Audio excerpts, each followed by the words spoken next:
Well, what happens the next day is that you move down from first league to fourth league, and you have to apply the EU and UK, which will mirror the EU regime for trade relation between the UK and the continent and with the rest of the countries, which means tariffs, borders, controls, frictions, a big cost to everybody. And I'm not talking about specific arrangements for airlines, capital market regulation, nuclear safety. It's not ready. Nobody is ready for a no deal, which is, by the way, the reason I think it will not happen. I think people will be wise enough not to jump from the cliff without a parachute. Well, our Brussels correspondent Shona Murray carried out that interview, and I'm joined by her now. Good morning to you, Shona. So we heard stark warnings there from Pascal Lamy, but how did he justify those claims? Well, of course, you heard him there. He didn't mince his words, and his own personal prediction is that Brexit is going to be delayed. Such is the catastrophe that will ensue if the UK leaves the EU without a deal in place. And one of the things he points to there is tariffs. The implication would be that if the UK leaves without a deal, it will have to apply WTO rules, which is tariffs, taxes on particular goods and particular industries.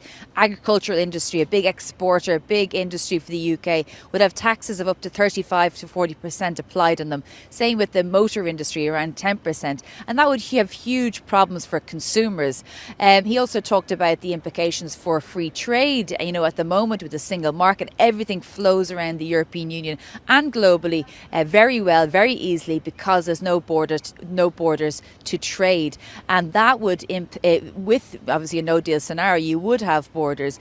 The UK wouldn't be in the single market, and therefore things like fresh foods getting to the UK, getting from the UK to places like the Netherlands, there would be problems there, and you may have issues like fresh food rotting. You could have flowers not getting to their destination in time.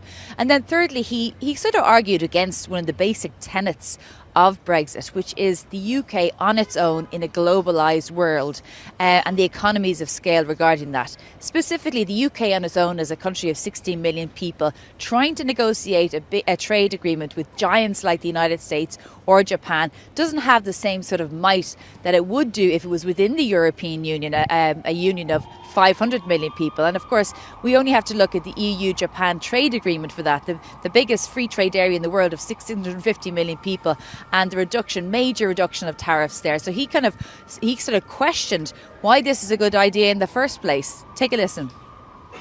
I know that's a view from the Brexit side, that they become independent, they regain control.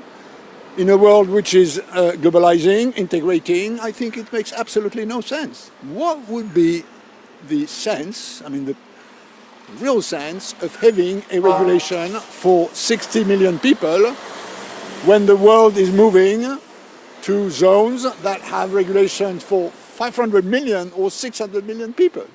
It makes no sense. It has a name in economics, it's called diseconomies of scale.